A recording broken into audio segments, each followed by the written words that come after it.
Welcome to the Locked On Titans podcast. I am your host, Tyler Rowland. Titans fans, it is a Tuesday edition of the Locked On Titans podcast. And on today's show, the free agency frenzy has arrived. And day one included some moves from the Tennessee Titans. I'm going to tell you who the Titans signed, what moves they made. Also, we're going to take a look at what's on the horizon for the Titans. Now that we are into free agency, what spots do they still need to fill? And then we'll cap off the show looking at some of the crazy moves around the NFL and what they can tell us about what the Titans should be looking at going forward. So all of that and more on a Tuesday edition of the Locked On Titans podcast. Let's get it. You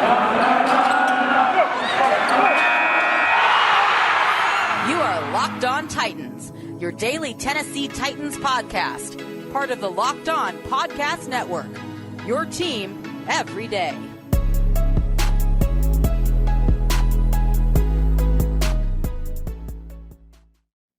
Titans fans, it is a Tuesday edition of the Locked On Titans podcast. Going to recap everything that took place during day one of free agency. And of course, it is just the legal tampering period, which really doesn't make any sense at all. But we got a ton of NFL news, and that included some moves from the Tennessee Titans, including re-signing center Ben Jones. So I'm going to get into all of that with you guys. Before I do, want to thank you again for making the Locked On Titans podcast your first listen every day. I am pumping out daily, Monday through Friday, Tennessee Titans content here on the Locked On Titans podcast, not only during the season, but all year long. Make sure that you check out the show on whatever platform you do stream. That includes the Locked On Titans YouTube channel. Subscribe over there, smash that notification bell, and throw a thumbs up on the video if you're watching on YouTube right now. But check me out on social media, on Twitter at Tic Tac Titans, on Facebook at Locked On Titans Pod, and potentially the Tic Tac Titans TikTok could be coming soon, but we'll talk more about that later in the show. To start, what did the Titans do on day one of free agency? Well, so far, it's about 6 p.m. Eastern Standard Time right now on Monday night. As a lot of you folks who listen to the show consistently know, I record the night before, so you have everything available for you when you wake up in the morning for your morning commute and everything like that. But I am almost guaranteeing that while I record this podcast, some big news is going to break. If it's big enough, I'll do an emergency podcast. So that's up for you guys as well. But I feel like it's about 3 or 4 shows in a row now where I've recorded something topical, and then the news that came out after I uploaded made it irrelevant. Like Rob Gronkowski going back to Tampa Bay, scratch that off yesterday's show. But hopefully the Titans take a little bit of a break until Tuesday rolls around and we can have a full recap with no surprises here. But the full recap will start with re-signing Ben Jones. It was so important for the Titans to get back the heart of their offensive line, the pivot man who's been with the team since John Robinson took over, one of the best signings in Tennessee Titans history. Ben Jones was still super productive last year. He's graded out as a top 10 center in the NFL. He still understands the offense like the back of his hand. So Ben Jones, the chemistry on the offensive line, especially if you're going to replace right tackle, you're going to have a new left guard. You need to try to minimize the damage in some way. Try to keep as much continuity together as you can. Taylor Lewan, Ben Jones, Nate Davis. You get continuity on both sides of the offensive line held together by continuity in the middle. Now you replace left guard with Dylan Radins or Aaron Brewer, what have you. You get a new right tackle in the fold, whether that's Radins over there with Brewer at left guard, a drafted rookie. Either way, you didn't want to go into the draft needing to replace 3 to 4 offensive linemen. That just isn't what the Titans would be looking to do. So Ben Jones being back is great. What's the contract details? 2 years, $14 million.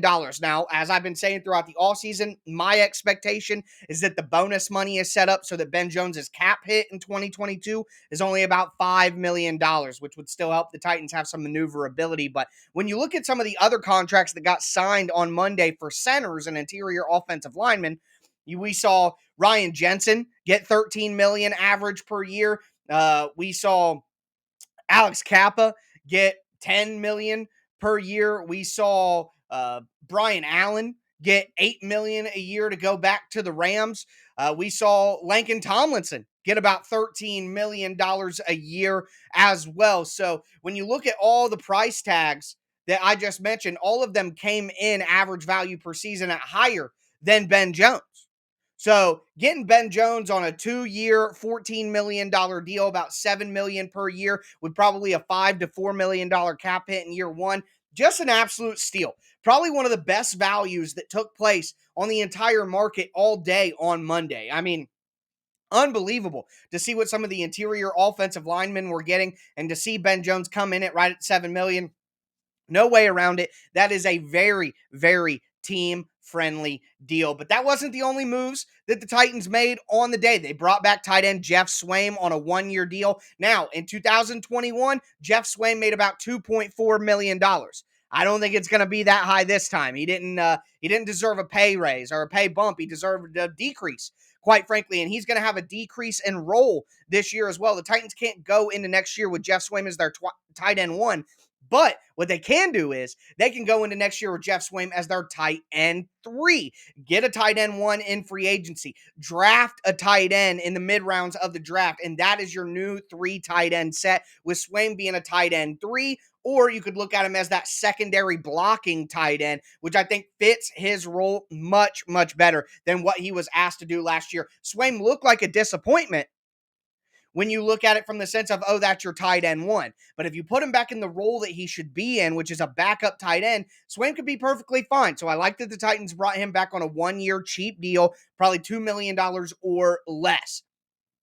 So those are the first 2 moves that we saw from the Titans on the day. But also, the Titans did some other things, and it leaves some other things in question. So we're going to talk about what other moves the Titans made on Monday, 2 of them to discuss, and where the Titans go from here in terms of depth. What do they need out of the free agency market? How can they get there? We're going to talk all about that here in just a moment. Before we get into it, though, do want to tell you guys about betonline.net. It's that time of year again. College basketball's tournament is finally upon us. For all the latest odds, contests, player props, betonline.net is your number one source for all your sports betting needs and info. BetOnline remains the best spot for all your sports scores and news this season. It's not just basketball. BetOnline has your continued coverage for all your sporting wagering information, including live betting and your favorite Vegas casino games. So head to their website today or use your mobile device to learn more about all the trends and all the action. BetOnline, where the game starts.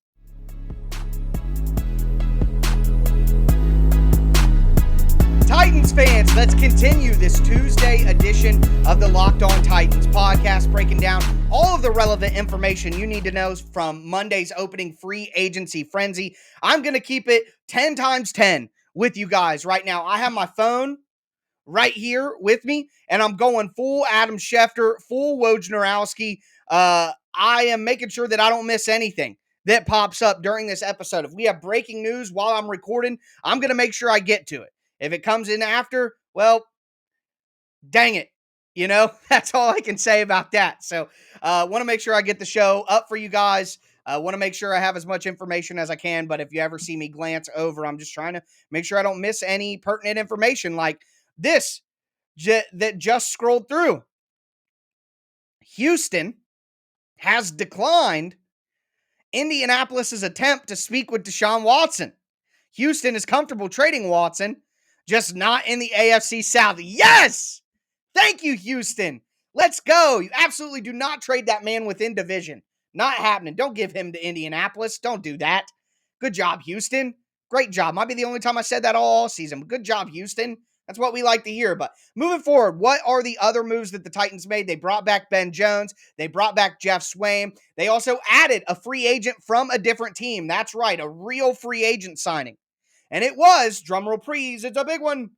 Just kidding, Jamarco Jones. They signed Jamarco Jones from the Seattle Seahawks. And Jamarco Jones, listen, he's going to be filling the Kendall Lamb role. He's a swing tackle. He's a versatile guy. He played guard on both sides of the line. He's played both tackle spots, played both guard spots, most recently played a lot of guard for Seattle in 2021. Had some good moments there. He actually started at guard against the Titans. He had some ups and downs. And here's the reality.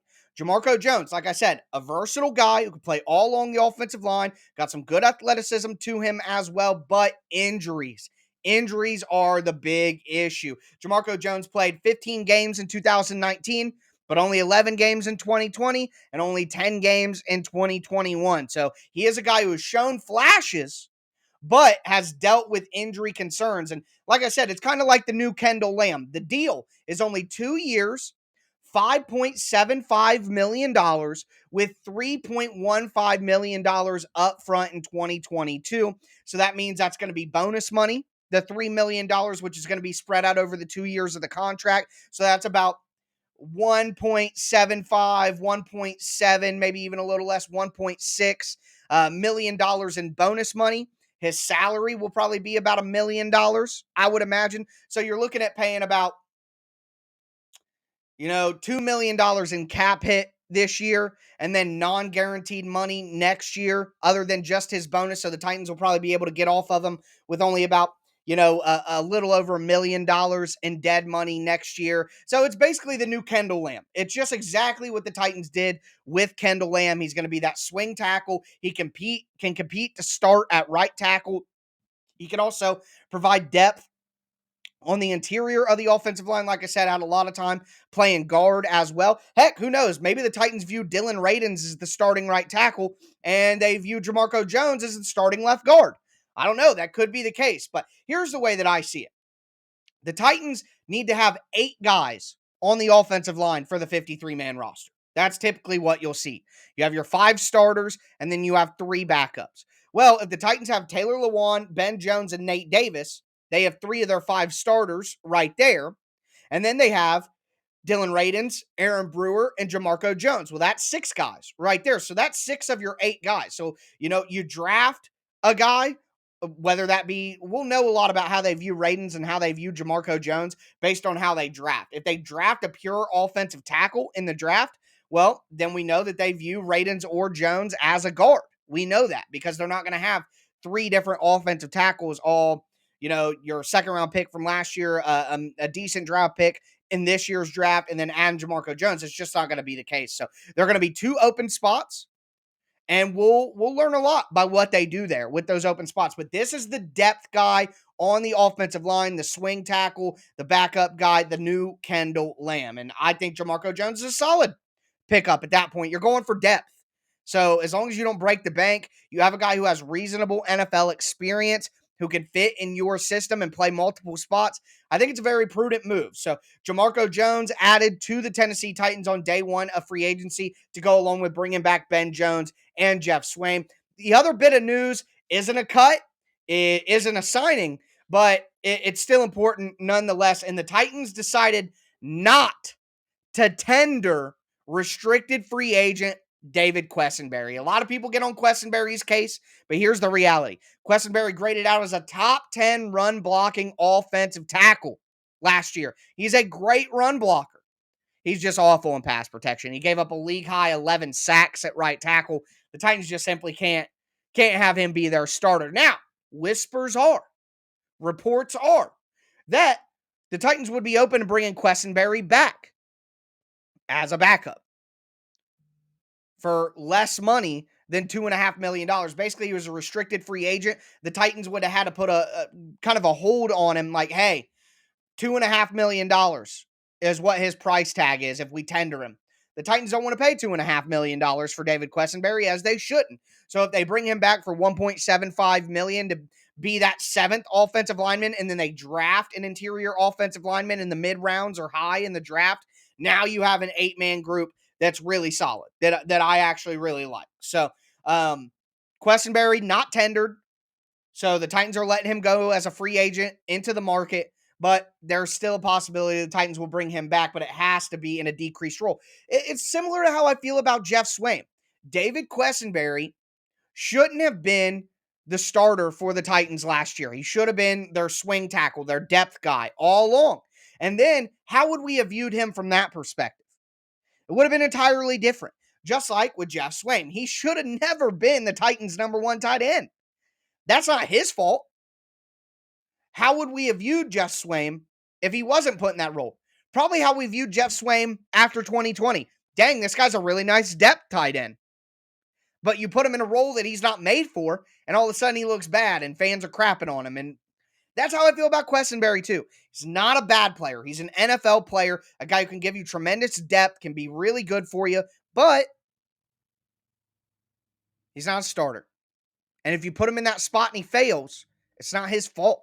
That's not what he was meant for. So, Quessenberry, not tendered by the Titans as a restricted free agent, will be an unrestricted free agent going into the market, but rumors are he could be brought back. So, Ben Jones re-signed, 2 years, $14 million, probably going to be about $5 million on the cap hit.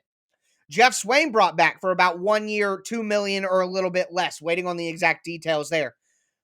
Jamarco Jones signed by the Titans for 2 years, $5.75 million. Probably going to be about, $1 million on the cap this year, $2 million on the cap this year, and then no guaranteed money next year so the Titans can cut bait if they need to. And then Quessenberry let go as an unrestricted free agent into the market with chances to come back. So that's all the moves that the Titans actually made up to this point. But what I want to quickly go over to cap off today's show is what needs the Titans still have, who are some people who make sense at those spots that we've talked about, and then also some news from around the NFL that I think is pertinent, or at least just at minimum interesting for the Titans. So we'll get into that. Before we do, want to let you guys know that today's episode is brought to you by Rock Auto. You save time and money when you use rockauto.com, because if you go to a chain auto parts store, you're going to have to wait in line. They might not even have the part that you need in stock, and they got to order it from one of their warehouses.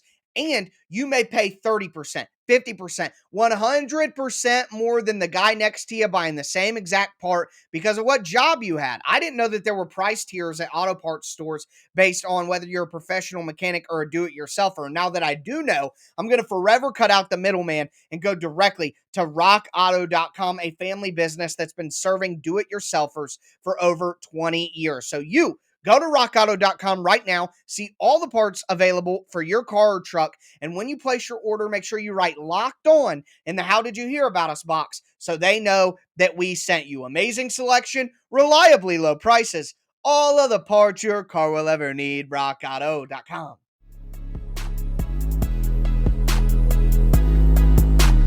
Titans fans, let's cap off this Tuesday edition of the Locked On Titans podcast. We've talked about the moves that the Titans have made on the first day of free agency. Now I want to look at some moves that haven't been made yet that need to be made, and look at some moves that were made by other teams around the NFL. Before we get into that, do got to thank you guys for making the Locked On Titans podcast your first listen every day. If this is your first ever listen, make sure that you subscribe on whatever platform you do stream. But as for that second listen, a ton of great content on the Locked On Network. The Locked On NFL show is on YouTube. It's free on whatever platform you do stream, giving you all that national news that you need from the NFL in under 30 minutes, Monday through Friday. Going to be very important to listen to the Locked On NFL show on Tuesday after all those moves in free agency. And then make sure you check out the Locked On NFL Draft podcast as well, hosted by Ryan Tracy and former NFL cornerback Eric Crocker. They bring you both sides of the draft process. They talk about all the prospects, of course,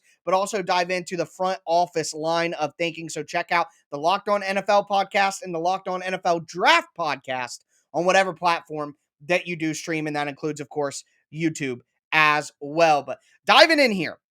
So the Titans brought back Ben Jones. They added offensive line depth with Jamarco Jones. The Titans brought back Geoff Swaim to give them one of 3 tight ends that they're going to need.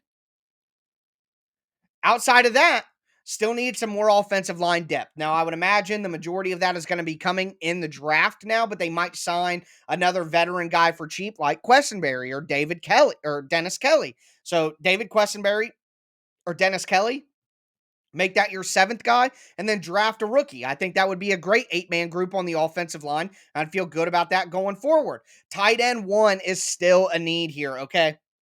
Geoff Swaim, not tight end 1. Ferkser's gone. I want the Titans to draft a tight end. Absolutely, draft a tight end. But I would like to see them still go into free agency and get a tight end 1. You saw guys like Zach Ertz get about $10 million. Will Dissly get about $8 million. Mo Alley Cox get about $6 million, but still left on the market are 3 guys I like a lot. Tyler Conklin, Gerald Everett, and Kyle Rudolph. So all those dudes could probably be had for around the Mo Alley Cox price range, about $6 million a year. So I'd like to see the Titans get in on that market.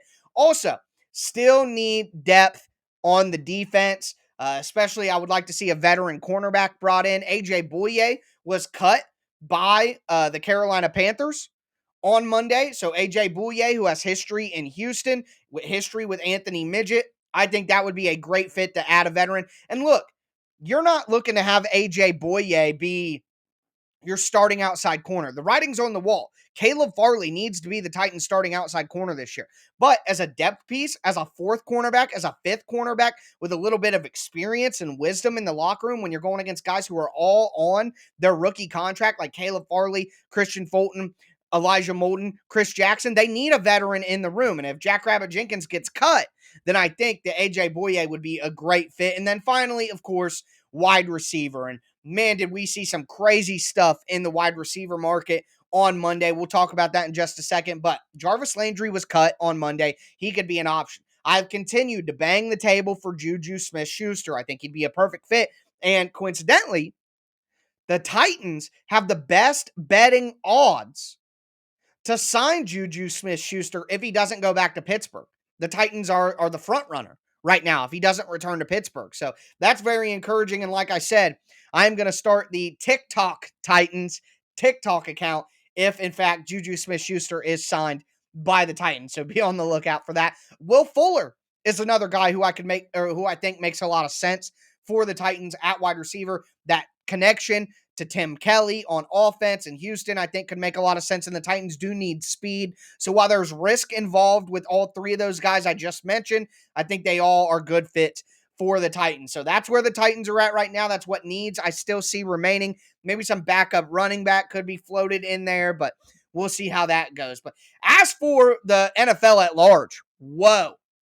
So the things that really stood out to me, Jacksonville continues to try to win the offseason every single year. They signed Aluakon at linebacker, Fudakasi at defensive tackle. They gave big money to Brandon Sheriff, the offensive guard from Washington, going to Jacksonville. They also just gave a 1-year, $10 million deal to Evan Ingram, while also giving $21 million a year to Christian Kirk. I mean, the deal, if you look at the real parts of the deal is basically 2 years for $40 million, but you're giving $20 million a year to Christian Kirk? A.J. Brown was tweeting, Deebo Samuel was tweeting, Tyreek Hill was, all the receivers that actually deserve that kind of money were like, whoa, what am I going to get paid now? Again, I said this on Twitter. If you follow the NBA at all, it's like when you saw the cap spike in 2016, the Lakers gave big deals to Luol Deng and Timofey Mozgov. The NBA didn't look at that and say, oh, they reset the center market. Oh, they reset the forward market. No, they said, wow, the Lakers are effing stupid. Why would they do that? We're not paying you, just a regular average center, that kind of money. We're not an idiot. So just because there's one stupid team doesn't mean that it completely resets the market for the 31 other teams when you see a deal like this. So I refuse to believe that Christian Kirk, who's never had 1,000 yards in his career, deserves $20 million a year. And I refuse to think that the Titans cap negotiators led by Vin Marino are going to let that affect A.J. Brown's negotiations. No, they're all going to look at it and say, hey, we know that Jacksonville is a bunch of clowns, but that doesn't mean that what they do is going to affect us. So that would be my response to that. But Jacksonville, once again, breaking the bank, trying to win in March and not winning in the season. Classic Jaguars. When the rest of the league zigs, they jag. So anyways, moving forward, Mitchell Trubisky to the Steelers. That's interesting. I still think that they should draft a guy.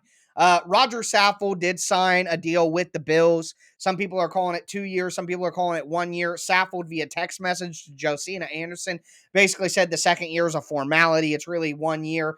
Teddy Bridgewater to Miami. As I have consistently said, I am not a Tua believer. Miami got their starting quarterback today in Teddy Bridgewater. And then in a crazy move, J.C. Jackson took a deal to the Chargers. Now, one thing that's really come out of Monday's news and contracts is cornerbacks are not getting paid what you would think. Carlton Davis went back to the Tampa Bay for only $15 million a year.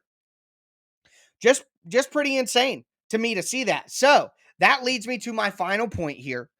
A lot of people have asked, do you think the Titans make a big splash signing? And I think if there will be one signing that's a big surprise to a lot of people, whether that be Juju or Jarvis Landry, I think it'll either be at wide receiver or it'll be at cornerback.